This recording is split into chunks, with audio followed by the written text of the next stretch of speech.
William, can we start with some team news? Sol Bamba and Alan McGregor picked up injuries in midweek. How are they?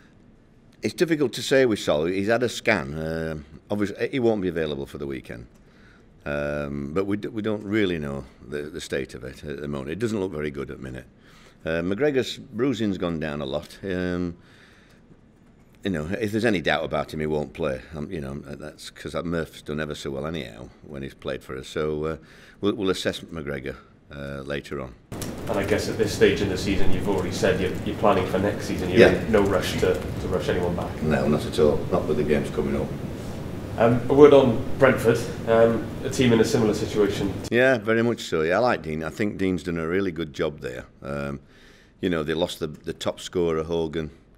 And it's been like you'd have thought he was irreplaceable, but they've just gone on and carried on, and they play a very entertaining brand of football as well. I think it'll be a good game. I've never had a dull game against Brentford, if I'm honest. And being a Sheffield United fan, I like the strip as well. So it's it's always been I've had some good games against Brentford, going back to my Huddersfield days in the playoffs. I think it'll be a cracking. I know there's nothing at stake really as such, but both managers will be looking, I think, at certain things again and making judgments and helping us make them. We always think we've made our mind up by this stage, but something happens to change your mind, and that's what these games are about now. It's quite a tricky run-in for you, isn't it? I know there's nothing riding on it as such, but with games against Newcastle, Sheffield Wednesday ahead as well, is it a good gauge for you for next season? Absolutely, yeah. And if I'm honest, I'd rather be playing these teams. No disrespect to Brentford, but I'd rather be playing teams that are fighting relegation or fighting to get promotion. I think they've got an edge on their game. So if we're not on our game, we get turned over. But that answers a few questions. We've got to get ourselves up for those games, even when there's nothing at stake. Could I ask you about a new rule change that will be coming in the season after next? The EFL announced that every club will have to have what they call a club developed player, so someone who's spent a year at least at the club before the end of their under-19 season, I think it is. There'll have to be at least one in each matchday squad. I was just wondering what you... Yeah, I don't think it'll change anything, if I'm honest. Because, if they haven't got one good enough, they'll just put one in the squad, won't they? And never get a look in. So I think, you've just got to concentrate on your own squad and try and get these players into the team, let alone in the squad. And that's what we'll be trying. I mean, whoever's here, I don't look that far ahead, if I'm honest. But I don't think it'll change that much, if I'm honest. Because I guess with the academy developing players as it is that the job more for someone like Craig Bellamy, who's tasked with bringing the players? Well, I think Jamie, the academy managers, they've got good staff there anyhow. I mean, Craig's in there to help out, really. It's his enthusiasm we love, with the kids and what have you. It doesn't matter what age group, he's, full of it. And at the same time, I would imagine they'll become very proud when they see members of their squad in the, like Harris has been in, and we've used Healy. So I think there's one or two promising lads in the 16s, 17s, what I've watched as well, and a couple of good lads in the 18s. So we have talked about that. We'll be playing a lot of our 18 and under 23s next year. Because I think it's the structure of the under-23s means for the senior players that age, 21, 22, 23, it becomes almost a training session, and I think you need pushing at levels. So, we spoke about the probably taking senior teams to one or two local clubs and letting them know what it's like to play against men, and rather than this tippy tap to stuff that some of the under 23s, you gain nothing from it really. But I think the 18s would gain something from that, as long as there's not too many of them. Because you look through your career and you've brought young players through wherever you've been. You think of Sheffield United, and like I said, Chris Morgan was a very young captain there, wasn't he? Is it very pleasing for you as a manager to bring through young? Yeah, we had three when at Sheffield United before Morgs came. We had Jagielka, Tong, and Montgomery, who all came through the same system, and it was very good to bring them into it and establish them really. And similar things happened at at Crystal Palace, you know, with Victor Moses, etc. Sean Scannell came into it there.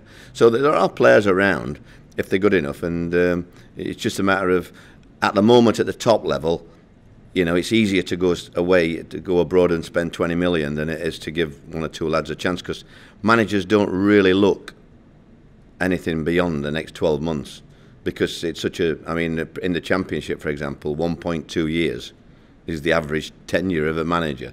So what's the point of a manager looking into 2 or 3 years down the line?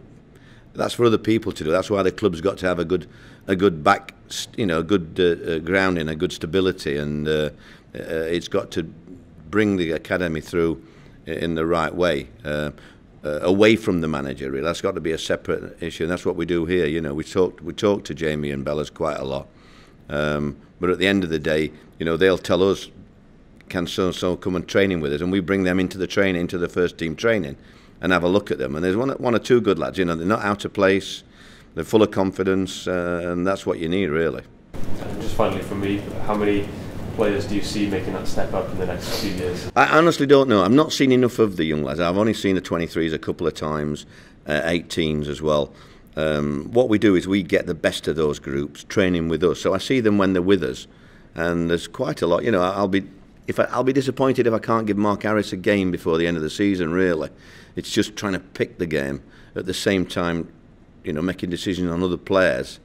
So it's difficult at the minute. You know, Reece, I would have liked him to have a bit of a 3 or 4 game run if I could, but that's gone as well now. So I don't envisage anybody else coming through at the moment this season.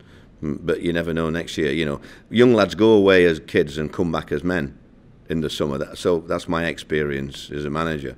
There's always somebody. You know, when I was at Leeds, we had a lad called Sam Byron who nobody thought anything about. The academy, even the academy people. I think Neil Redfern, when I told him I was going to take him to Cornwall with me, he said, no, you're not good enough. And yet, 6 weeks later, he was a regular and ended up going for £3.5 million. So you can never write young lads off. You mentioned your FFP meetings last week. Has there been any updates? No, not yet. No, I don't think it's far away. I spoke to Philip this week as well, and just getting them. I mean, it can't be spot on. It's just to give us an idea, really, because my targets change every week. You know, somebody comes unavailable, then I go on to somebody that may be available. And then the scouting reports that we've had for the last weekend might throw somebody else up that's in good light, and so it's just a matter of trying to get a balance of what we can do and what we can't do, really, and then be able to step in at the end of the season and get cracking.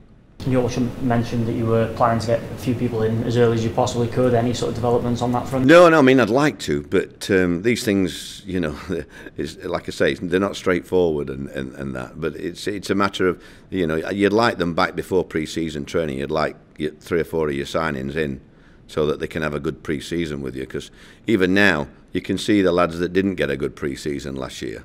You know, they're still away from where I'd want them to be.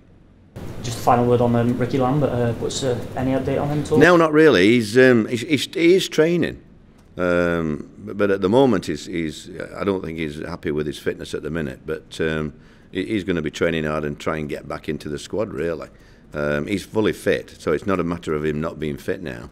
It's just, you know, is he better than some of the others on the squad at the moment? And I've felt not. And Neil, with the games running out, have you got an idea of the players that you want to maybe keep and also move on in the summer? Yeah, absolutely. Yeah, I'm more or less 90% sure of what I want to do, but that's easier said than done when people are under contract. Is that from the Barnsley game as well? Because obviously you made quite a few changes there. Yeah, I did. Yeah, I did. And you know, there were changes at the weekend as well. I think you've just got to, you know, when you say nothing at stake, there's a lot at stake for the players playing. Because, you know, the public pay good money and they deserve something, you know.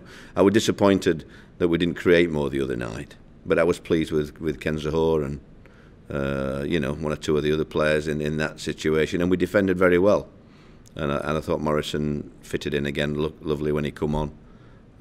You know, there's talk about me dropping him with that. That was never the case ever with Morrison.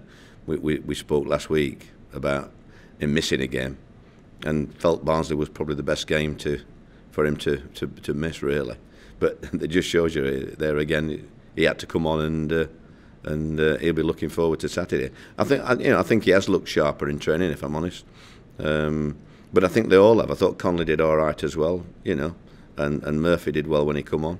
So, to say the upheaval that we had is quite a good result, really, the other night. The disappointing thing was not created enough. I don't like standing on the touchline without chances, really, if I'm honest. And Junior Hoyle, is there any update on his contract situation? Does it run out? No, I mean, there's no problem with Junior, really, I don't think, if I'm here. So you'd like to keep him? Yeah, he'll be here next year, Junior.